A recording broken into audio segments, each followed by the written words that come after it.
Good morning students. हमने अब तक यह जाना है कि हम जो है वर्ब के पहले हमारा सब्जेक्टिव केस रहता है, साथ ही साथ वर्ब के बाद हमारा ऑब्जेक्टिव केस रहता है। हम लोगों ने यह भी जाना कि प्रीपोजिशन के पहले हमारा सब्जेक्टिव केस रहता है और प्रीपोजिशन के बाद हमारा ऑब्जेक्टिव केस रहता है, और दोनों ही केस में हम लोग जो है वह सब्जेक्ट के अनुसार वर्ब का इस्तेमाल करते हैं। अगर हमारा सब्जेक्ट सिंगुलर है तो सिंगुलर हेल्पिंग वर्ब, वही अगर हमारा सब्जेक्ट प्लूरल है तो प्लूरल हेल्पिंग वर्ब। इसी को अब हम कंटिन्यू करते हैं। तो हम पहले जानना चाहेंगे इनडेफिनिट प्रोनाउन के बारे में। सवाल आता है कि इनडेफिनिट प्रोनाउन क्या होता है। तो इनडेफिनिट प्रोनाउन एक ऐसे प्रोनाउन के बारे में बात करते हैं जिसके बारे में हमें जानकारी नहीं है कि वह कौन है या फिर क्या है। एग्जाम्पल से हम समझते हैं, somebody is coming, nobody is here. तो इन दोनों में देख पा रहे, समबडी इज कमिंग, कोई आ रहा है, कौन आ रहा है उसके बारे में हमें जानकारी नहीं है। नोबडी इज हेयर, यहाँ पे कोई नहीं है। अब कौन है कौन नहीं है इसके बारे में हमें जानकारी नहीं है। तो इनडेफिनिट प्रोनाउन में क्या होता है, हमारा जो सब्जेक्ट होता है उसके बारे में हमें जानकारी नहीं होती है। नेक्स्ट हम देखते हैं, बोथ आर रेडी, दोनों तैयार है। सेवरल आर इंजर्ड, बहुतों को चोट लगी है। तो इन सब में हम लोग देख पा रहे हैं कि हमें किसी के बारे में जानकारी नहीं है। अब हम इसी को लेकर के थोड़ा आगे बढ़ते हैं। अगर मैं लिखता हूं कि बोथ ऑफ देम आर या फिर इज रेडी, क्या होगा, इसका सही आंसर क्या होगा। तो हम लोगों ने पढ़ा है कि प्रीपोजिशन के पहले जो है हमारा सब्जेक्टिव केस होता है, और सब्जेक्टिव केस के अनुसार हम लोग जो है वह वर्ब लगाते हैं। तो हम लोग क्या लिखेंगे, क्योंकि यहाँ पे बोथ जो है वो हमारा प्लूरल है, तो प्लूरल के अकॉर्डिंग हम लोग प्लूरल हेल्पिंग वर्ब लेंगे, जो कि हमारा हो गया आर। तो हमारा आंसर क्या होगा, both of them are ready.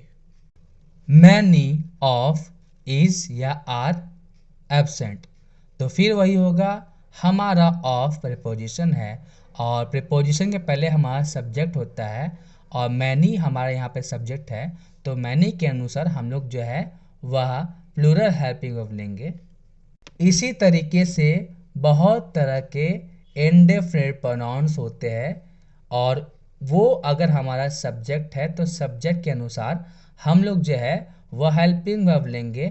जैसे कि आप यहाँ पर लिस्ट देख पा रहे हैं, अगर हमारा सिंगुलर सब्जेक्ट है तो सिंगुलर हेल्पिंग वर्ब लेंगे, और प्लूरल सब्जेक्ट है तो प्लूरल हेल्पिंग वर्ब लेंगे। अब हम एक एग्जाम्पल देखते हैं। I know Ajay who work या वर्क्स इन माई ऑफिस, यहाँ पे हमारा सही आंसर क्या होगा। तो अगर हम बात करें यहाँ पे हु के बारे में, तो हु एक तरह का रिलेटिव प्रोनाउन है। अब सवाल आता है कि रिलेटिव प्रोनाउन क्या होता है। तो रिलेटिव प्रोनाउन एक ऐसा प्रोनाउन होता है जो अपने से पहले आए हुए नॉन या प्रोनाउन को जो है वह दूसरे उसके बाद जो ग्रुप ऑफ वर्ड्स है उससे जोड़ता है।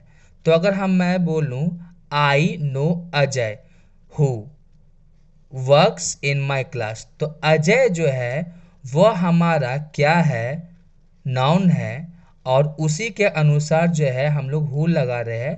तो हु जो है वह किसके बारे में बता रहा है, अजय के बारे में बता रहा है, क्योंकि हु क्या है, रिलेटिव प्रोनाउन है।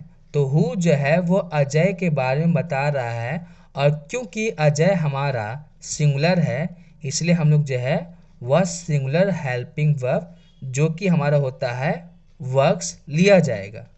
इस बात को हमें याद रखना है कि हु जो है वह हमारा रिलेटिव प्रोनाउन है, और उस जो है अपने से पहले आए हुए नाउन या प्रोनाउन के बारे में बताता है, और उसी के अनुसार आने वाले हेल्पिंग वर्ब का इस्तेमाल करता है। इस बात को हमें ध्यान में रखना है, क्योंकि थोड़ी देर बाद जो है वो हम इसका क्या इम्पोर्टेंस है वह जानेंगे। हम लोग पर्सनल प्रोनाउन के बारे में भी जानते हैं कि पर्सनल प्रोनाउन जो है वह प्रॉपर नाउन के लिए इस्तेमाल किया जाता है, जो कि बेसिकली हमारा है I, we, you, they, he, she और इट।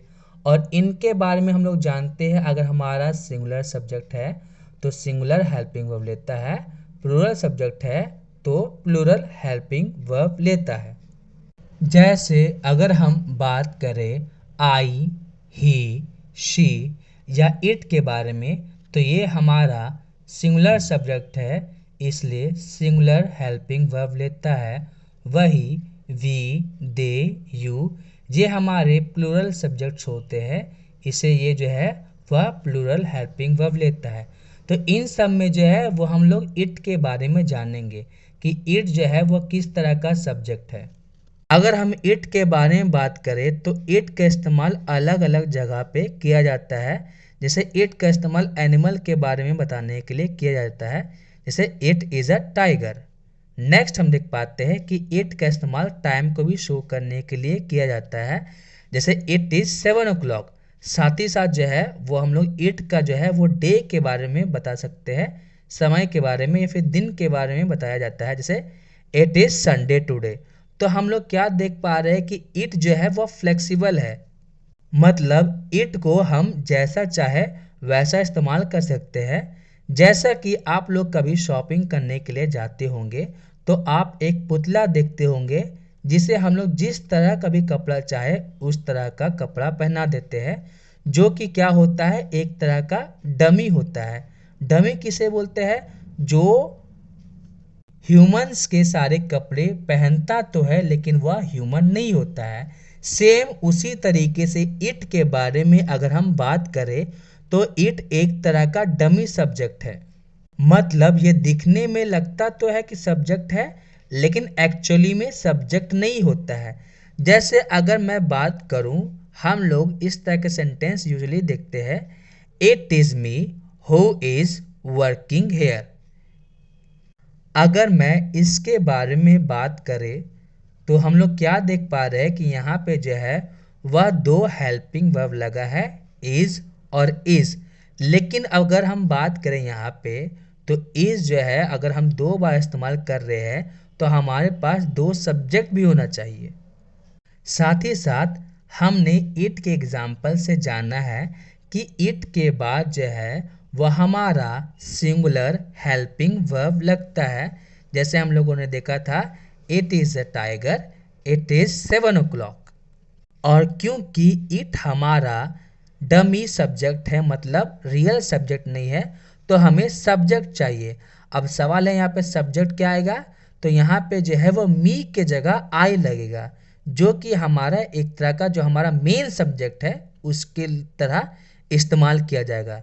तो हम लोग क्या बोल सकते हैं कि इट के बाद हमारा सिंगुलर हेल्पिंग वर्ब लगता है, जो कि हमारा इज हो सकता है या फिर वाज भी हो सकता है। उसके बाद हमारा सब्जेक्टिव केस का इस्तेमाल किया जाता है। अभी थोड़ी देर पहले हम लोगों ने रिलेटिव प्रोनाउन के बारे में पढ़ा था, जो कि जैसे आप यहाँ पे एग्जांपल देख पा रहे हैं, I know Ajay who works in my office. यहाँ पे हु जो है वो हमारा रिलेटिव प्रोनाउन था, जो अपने से पहले आए हुए नॉन या प्रोनाउन जो कि अजय के बारे में बता रहा था, और अजय हमारा सब्जेक्ट था, तो उसी के अनुसार हम लोगों ने वर्ब लिया था जो कि हमारा वर्क्स था। सेम चीज़ यहाँ पे हम लोग इस्तेमाल करेंगे। हम लोग देख पा रहे हैं कि इट इज़ आई लगा है, इट इज़ आई के बाद हु लग गया, तो हु क्या है, तो हु हमारा बेसिकली एक तरह का रिलेटिव प्रोनाउन है। तो वह किसको बारे में बता रहा है, किसके बारे में बताता है, तो वह आई के बारे में बता रहा है। और हम लोग यह जान रहे हैं कि आई जो है वह सब्जेक्टिव केस है, इसलिए यहाँ पे हम लोग इस के जगह क्या लगाएंगे, एम। तो हमारा आंसर हो जाएगा it is I who am working है। क्यों लगाए, क्योंकि हम लोग आई के अनुसार हम लोगों ने एम लगाया, क्योंकि यहाँ पे किसी भी तरह का सब्जेक्ट नहीं था। एक और एग्जांपल देखते हैं, it is they who are working here. ठीक है, हमने दे क्यों लिया, क्योंकि यहाँ पे हमारा किसी भी तरह का सब्जेक्ट नहीं था। साथ ही साथ हम लोगों ने यह जाना है कि इट के बाद हमारा सिंगुलर हेल्पिंग वर्ब लगता है, फिर उसके बाद हमारा सब्जेक्टिव केस होता है और सब्जेक्टिव केस के बाद हमारा रिलेटिव प्रोनाउन आता है और हम जो है वह सब्जेक्टिव केस के अनुसार ही हम लोग हेल्पिंग वर्ब लेते हैं। अगर सिंगुलर है तो सिंगुलर हेल्पिंग वर्ब और वही प्लूरल है तो प्लूरल हेल्पिंग वर्ब। सो आज के लिए इतना ही, मिलते हैं हमारे नेक्स्ट वीडियो में।